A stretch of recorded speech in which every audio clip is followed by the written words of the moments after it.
Hi everyone, and welcome to the Publishing Performance Show. I'm here with Rodney Miles, who is the author of the Book Dude series, and he's also a self-publishing consultant, and he's worked on over 300 book projects, so he really knows his stuff. So thanks for joining us, Rodney. Thank you very much. Thanks for having me here. I'm grateful. No problem.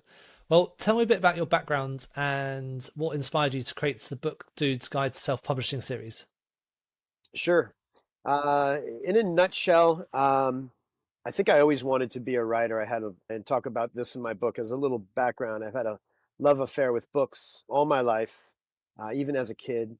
I often say when I was little, my mom would read books at red lights and every opportunity she had, and later found it was a ready resource for really anything I wanted to find out about. So that continued throughout. In fact, I gave books of my own choosing more of a priority through school than the ones they try to force on you, and then go back after school and revisit the ones that were recommended to see why. But I got sort of discouraged along the way. I think anyone looking at a career in the arts, there's a fragility to that sometimes. It's not necessarily encouraged unless you're from a family of professional artists, perhaps. So I just really wanted my own business coming out of school, and did that up until about the age of 40, where the real estate market in Florida collapsed. So I had to make a decision. And my father encouraged me to sideline as a writer. Back then, this is about 15 years ago now, 14 years ago, there was a platform called Freelance, which is now Upwork. There were two platforms back then, freelancer.com and elance.com. And I just started writing at a penny a word. And it was very, you remember those times just as much as the successes and the struggle and the learning and trying to juggle things. But I loved it. I loved it. I really gravitated to it. I took to it. I think within 6 months or so, I had a couple very regular clients, one in particular in Australia, where I was ghostwriting. And then they asked me to edit some of the other works. And then they asked me to run their little writing department. So I got to learn self-publishing very hard and fast, and I just loved it. I wanted to, once I mastered ebooks and paperbacks, I was very excited about making hardcovers, and it just kept, even to this day, get a lot of joy out of watching, current news and things that are happening. So that developed 14 or 15 years to where I handle what I call custom projects. So I'll meet with someone who has a book in mind and find out their goals, their budget, their timeline, and then get back with them in 24 hours with a custom project. I no longer do just flat fee services. But more than that, I'm now also very interested in my book, The Modern Author, because that, I think, gets you to level zero, where you're on a level playing field, even with the big five publishers, in terms of what's possible for you in your book. And it can save you lots of headache and lots of money, and sometimes be the difference between publishing or not publishing. And I think even more basic than that is I have an underlying belief that everyone has a story, and everyone should write a book. Actually, that's not to get more services or anything. That's because you're contributing to what I call the great library. So, and I often say, well, just imagine, if your great grandfather had written a memoir, how amazing that would be for you to read today. So all that information helps the civilization, I think. Yeah, definitely. Everyone's got a book in them. Yeah. Now, the book's called The Book Dude's Guide. So really cool name, and I think it kind of sums you up a little bit, The Book Dude. But it's called The Modern Author, and it is a series of books. So there's got 3 books in the series, but the first one is The Modern Author. Now, what's that book about, and who it's aimed at beginners or people who are just starting out, isn't it? Yeah. I found in my last 14, 15 years that a lot of people I met, first-time authors in particular, would have questions that were in common. They would run into things, not so much anymore, although it still exists. But if you go back 5 or 10 years, there were a lot of cases where I found people were being taken advantage of. And this is what I call in the book the ignorance gap. Right. So a perfect example would be, let's say, the word publishing, right? If when I was a kid, a publishing deal meant one thing. It meant you go back 20, 30, 40 years, it was quite hard to get a publishing deal, right? There was no self-publishing. There was gatekeepers. You had the large publishers. You had some independent publishers, perhaps, but they all kind of operated the same way. You could self-publish at great expense. It generally meant back then that you'd have to come up with many thousands of dollars just to do a print run, for example. So you would print books in advance of the run. It's funny. I think Hemingway's first book, for example, the publisher agreed to a small print run, and then for his next book, they agreed to like 50,000 copies, in advance, because that's an investment cash layout for the publisher. So, publishing deal used to mean an advance of thousands of dollars. You get hand holding through the process. There's generally a developmental editor on staff, marketing department, and they would guide you through, and you'd end up on planes and hotels, book signings, and drinking champagne and making all kinds of money and bragging at your high school reunion, right? So it's changed drastically with self-publishing, but I found, particularly 5 years ago, it still exists a little bit, and it still is meaningful today, because I think when you get into this, and I encourage everybody to publish, you should understand what a traditional publisher is, what self-publishing means, and then there's other types of publishers. There's hybrid publishing, service publishing. It's all a matter of how the arrangement is put together. And you can see, if you, for example, a client came to me and said, I publisher's interested in my book. I gently asked, how much cash do they want up front?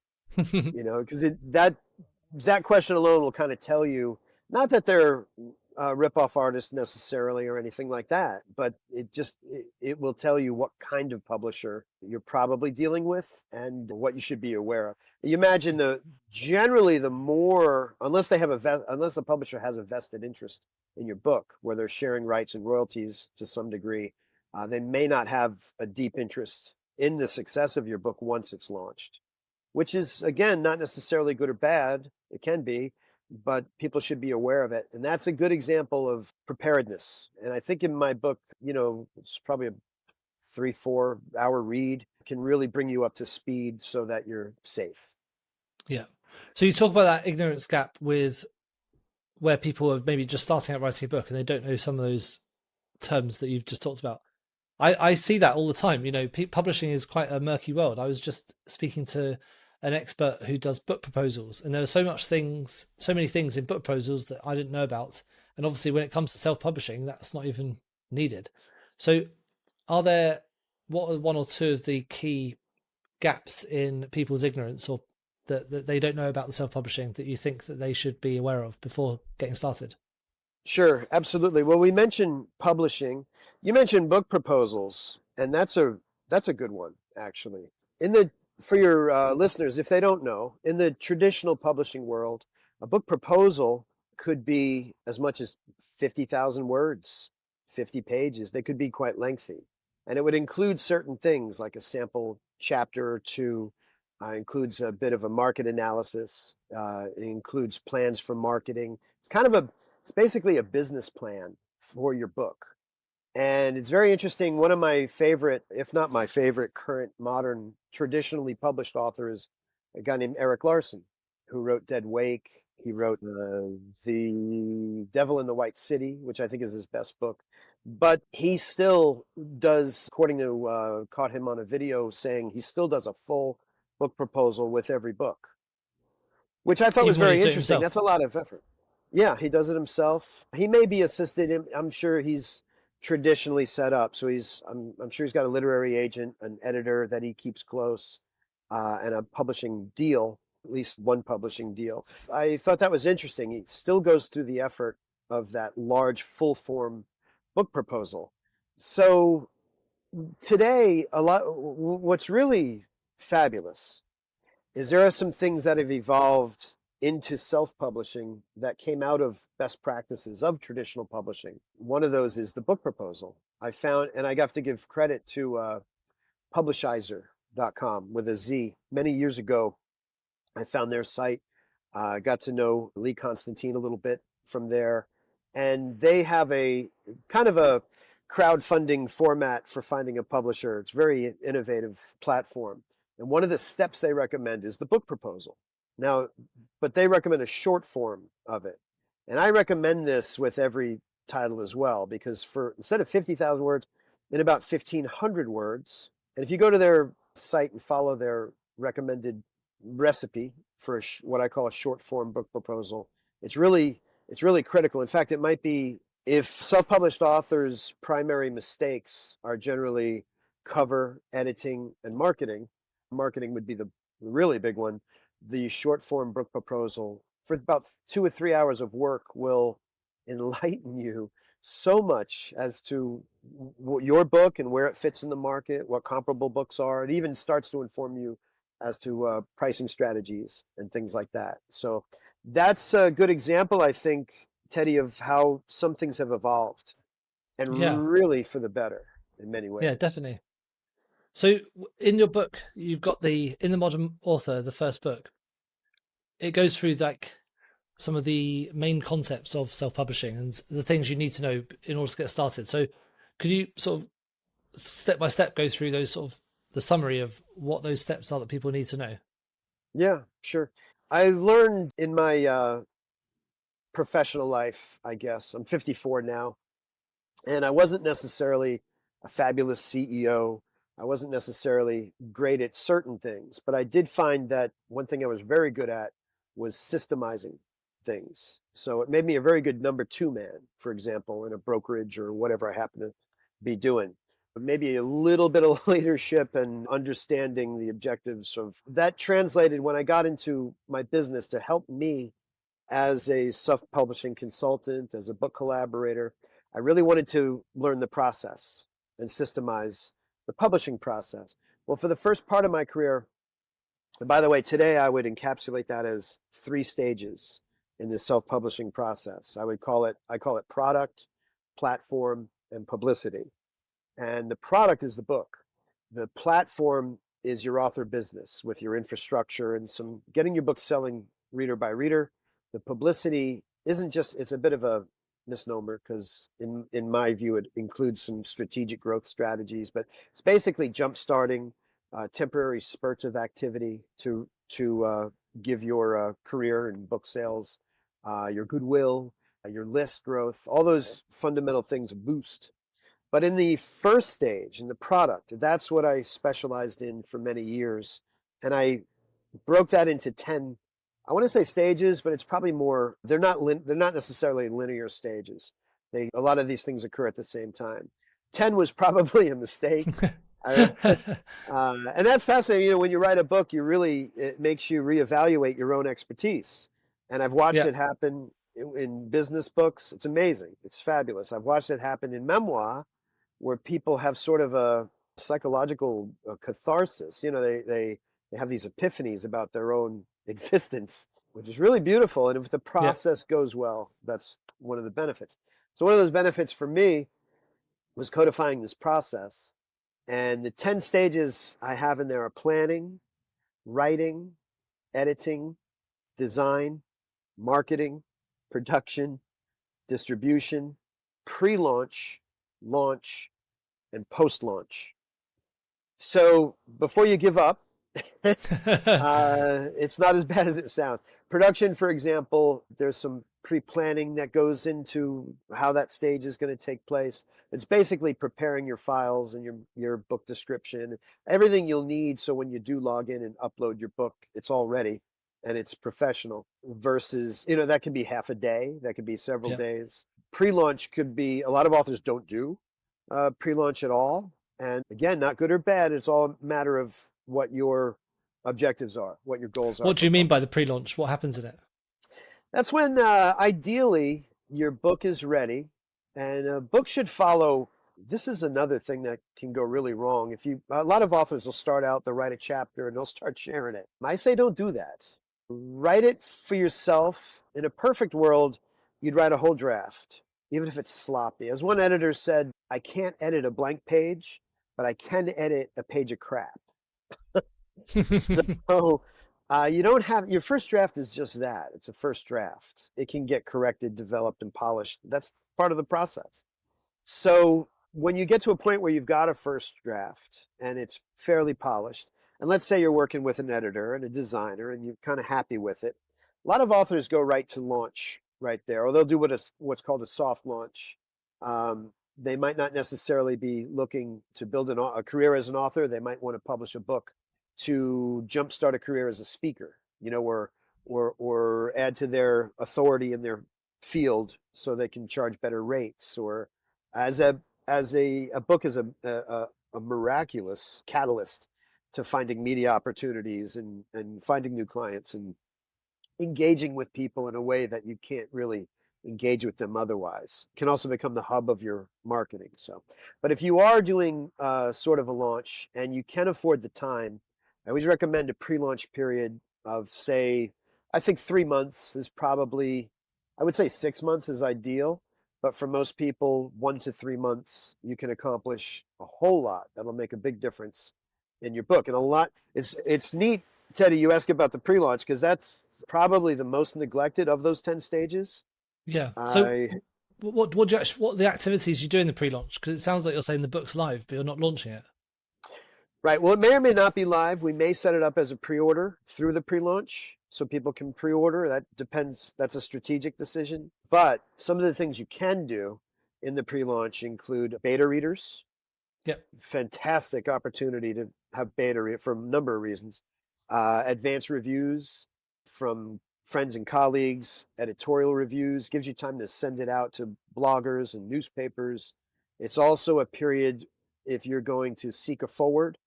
I mean, imagine most people, if they're invited to write a forward to enhance your book, a forward should. Sorry, I don't mean to speak like Yoda. There's a lot that can go on, even to the point where you can start marketing and you can start split testing your marketing. So by the end of 1, 3, 6 months, when your book actually launches, you know what marketing works. You've split tested ads, you've got some traction. So it's really, that's clearly to me the most neglected. Very often, sometimes I'll meet an author and they had no idea pre-launch or post-launch for that matter, which is less of a stage, but that you could do it. Actually, the beta readers is another one of those things that sort of evolved out of a traditional publishing best practice of the on-staff developmental editor. If you don't have that, let's say you can't afford that, because editing can be expensive, but if it's well chosen, it's more than worth it. In fact, it's vital.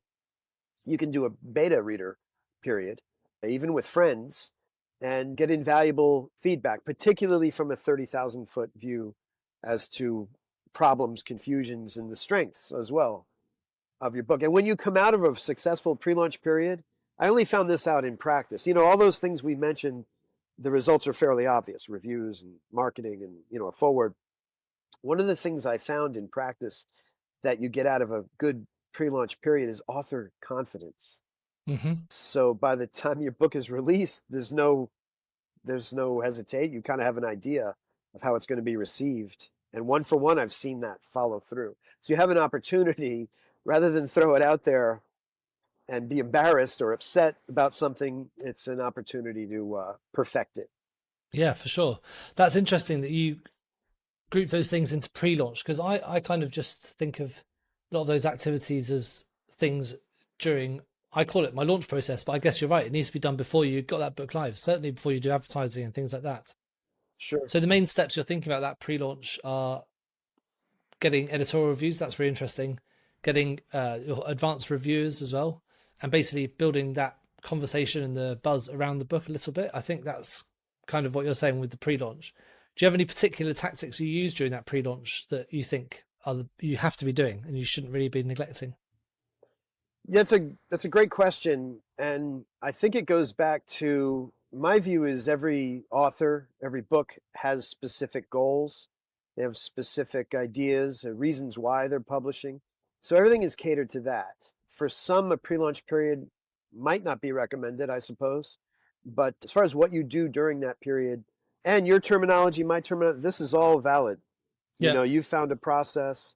I've found this process that helps me organize a project, and it makes it very handy to share. But I'm sure there are other, authors like yourself who found a process that works for them. And that's the nice thing, once I work with someone, very often they don't need me for the second book, or they'll need me much less. You get through this sort of the hump of that first book, and everything really clears up. And my wish for people then is that they keep publishing. So, but as far as remind me the question, as far as vital ingredients in the pre-launch. Yeah. So in the pre-launch, are there any things that you think people just need to do? Like, are there any activities that people maybe neglect a little bit, but they definitely have to be doing? Yeah, well, I think the most basic part of it is the beta readers, is getting a full, at least first edited. And if you're on a budget, you might not do a proofread before your pre-launch, for example. In Yep. fact, if you find what's called an advanced review copy or an ARC, or in the Yep. business it's called a galley, I found one from time to time you find them. I found one in a thrift store or used bookstore for The Tipping Point by Malcolm Gladwell. And it had the cover that they ended up going with. But when you open the book, and this is what we do, we prepare a copy like this. With self-publishing, it's most often digital that you're going to share, a PDF generally. But you can print a book and share it in print if you're doing a little more extended pre-launch. But getting beta feedback, I would say if you had to choose one thing from a pre-launch period, it would be that. That's where you get the confidence. That's where you get the little road corrections. And it's not complicated. You're asking people. I generally ask a dichotomy of basically 3 questions, which as a dichotomy turns into 6. What'd you like the best? What'd you like the least? What made a lot of sense? What was confusing? How could it be better? Some very basic overview questions. Inevitably, your beta readers will get back with you with spelling and grammar suggestions as well, which isn't really what you're looking for, but it's handy when they come up. So I mentioned the proofread. You can do that before your pre-launch. I like to do it after the beta reader, right after the pre-launch. And proofreaders are gifted people, frankly. So you want to find somebody with sort of that eagle eye for finding things. And I know a couple of them now, but they're invaluable. Otherwise, things can slip through. So I would say the beta reader thing. But there are many, many. I mean, it could go as far as if you have a national bestseller strategy, which is different than an Amazon bestseller strategy, much different, actually diametrically opposed, different. Then your pre-launch period becomes very crucial, and it should be probably at least 6 months, at least 3. In the old days, I talked to an old-time publicist when I got into the business, I guess. He was in his 80s or so and loved his career, and he was a publicist. The old-time publicists really wanted your book for a year once it was done. They wanted a year for the marketing and the publicity and so on, and then very often it would come out in hardcover alone for reasons. I don't know. It's a Yeah. fascinating industry. It sounds like it's changed quite a lot in the 15 years or so since you started talking about this. Yeah, it's fascinating. Like I was a real estate broker in another life, and the internet listings, it was all threatening to change things in very large and disruptive ways. And I really believed that everything was going to change. I was younger. I really believed everything was going to fundamentally change. What I found out, if I look back now, some of the basics didn't change at all, but some of the tactics have changed wildly. So it's like that in publishing. Traditional publishers are still around. I think they always will be. I think they serve a vital role, actually. There 15 years ago, there was a real contentiousness between tradition. I think traditional publishers at the time regarded self-publishing as a threat, Possibly, yeah. and there was a real something to contend with. It was almost an embarrassment to be self-published 15 years ago, but that is completely turned on its head. There are very successful traditionally published authors. Mark Dawson's a great example. Others who had very lucrative traditional deals. I worked with a New York Times best-selling author on a sidelined self-published project, which was very interesting. It didn't interfere with her traditional deal. This was a different genre and so on.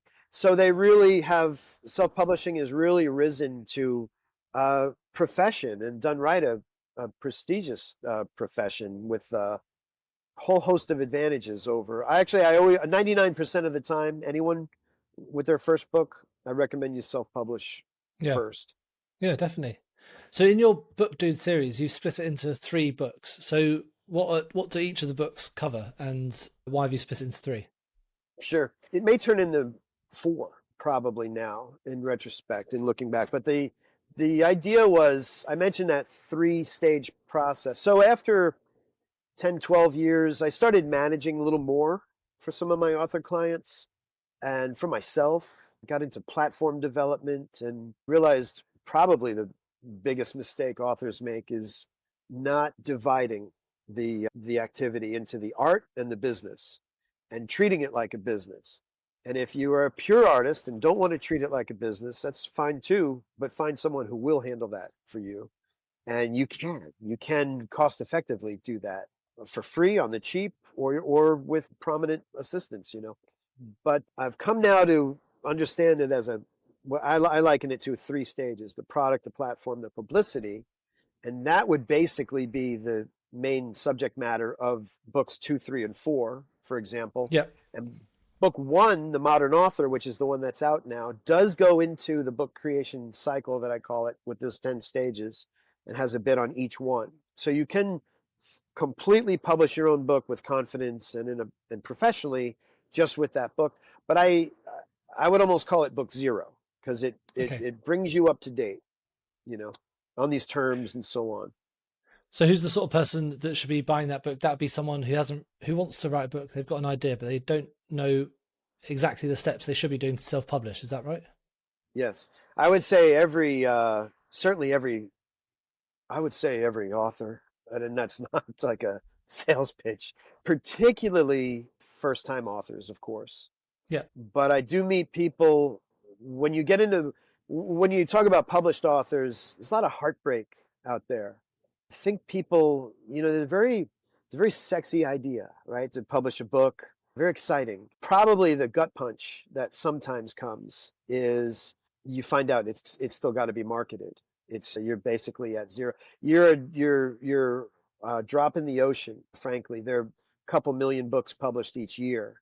So it's gotten to where, and more people are reading. I just read an article today by Ricardo Lafette, one of the founders of Reedsy.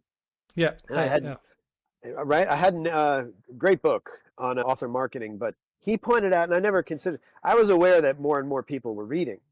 I was aware that a couple million books now, I remember when we passed the 1 million mark of published books in a year. He pointed out the demand for reading is increasing even faster than the supply of books. So that's good news for us. But you still have to differentiate it. My favorite analogy is, met a guy selling hot sauce at a trade show, at a county fair or something.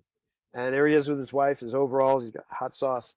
And he had gotten his sauce professionally produced, labeled, and on the shelves at Publix, which is our main grocery chain here in Florida, Georgia.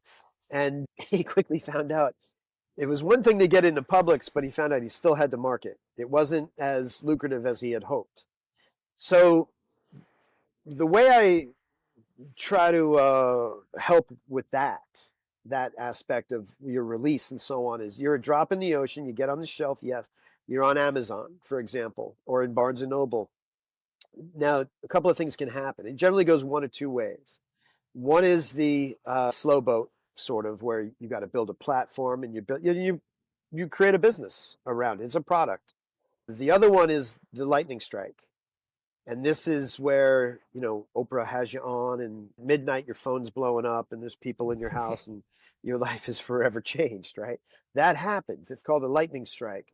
Well, we can't necessarily dictate where lightning strikes, but we can promote getting struck by lightning. So you can walk around with a metal suit and a kite, and there are things you can do by that metaphor to increase your chances of the lightning strike.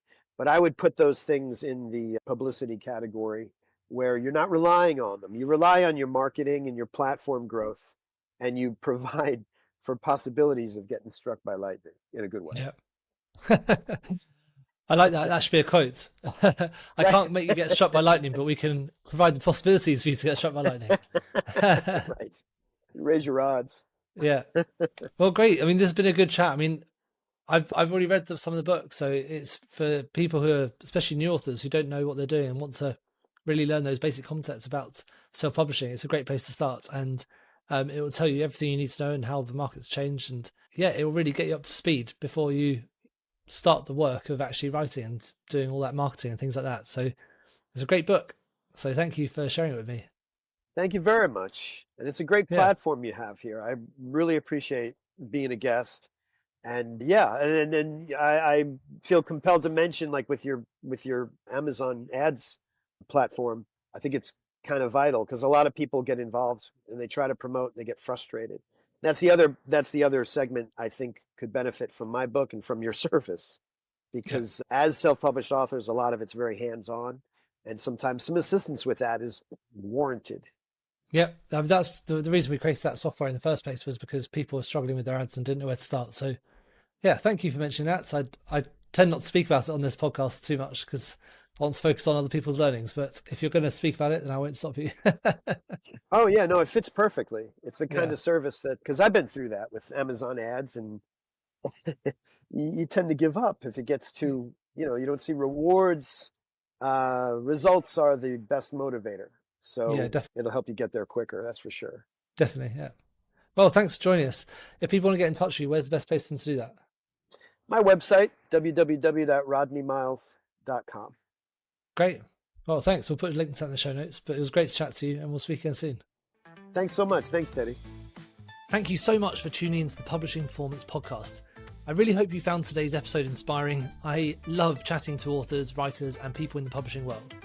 Now, just before we wrap up, let me tell you about Publishing Performance, the #1 platform for authors who want to increase Amazon book sales, but are not really sure where to start. Now, this show is all about helping you to sell more books. And if you're looking to boost your publishing game and to maximize your book's potential on Amazon, then Publishing Performance is designed to help authors just like you to grow your readership and to reach a much wider audience. Now, I know that Amazon ads can be slightly complicated, which is why Publishing Performance is like having a personalized ad account manager to create your ad campaigns, to choose your best keywords, and to make adjustments in real time. Now, if you're investing in ads, you really want to make sure that your investment is being used effectively, and Publishing Performance does just that. It aims to make your budget go further, improve your organic rank, and target keywords more effectively. Just go to publishingperformance.com to get started with Amazon ads for just $1.